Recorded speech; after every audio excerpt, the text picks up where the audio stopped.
বাংলাদেশে কোথায় বাড়ি ছিল? বাংলাদেশের রাজশাহী জেলা বাড়ি। এখন চাইছি যে নিজের দেশে নিজে আমরা ফেরত যেতে চাই।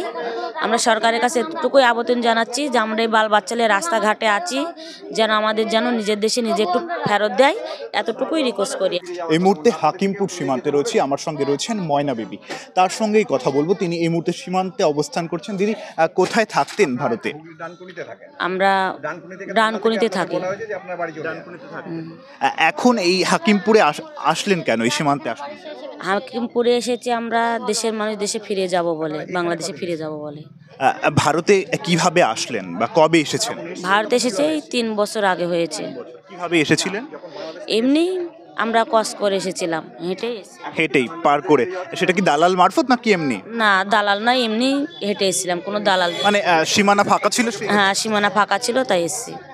একেবারে সীমানা ফাঁকা ছিল, তিনি ভারতে এসেছেন এবং এই মুহূর্তে বাংলাদেশে ফেরত যেতে চায়। কেন ফেরত যাবেন বাংলাদেশে? কেন বাংলাদেশে ফেরত যাব কেন? এখানে অনেক বাংলাদেশি নাগরিক রাখতে চাচ্ছে না এবং খাওয়া চলাফেরা অনেকটাই সমস্যা হচ্ছে, কোনো কাজকর্ম দিবে না। ভারতের নথিপত্র তৈরি করেছিলেন? কাগজপত্র? না, কিছুই তৈরি করিনি। সরকারি কোনো সুযোগ সুবিধা, রেশন বলুন বা বিভিন্ন প্রকল্প মহিলাদের জন্য রাজ্যে, সেগুলো পেতেন?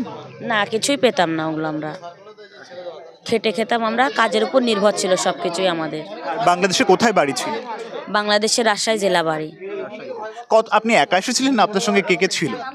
আমার সাথে আমার একটা বাচ্চা আর আমি। এখন আবার ফেরত যাবেন, তো কি চাইছেন শেষমেশ? এখন চাইছি যে নিজের দেশে নিজে আমরা ফেরত যেতে চাই।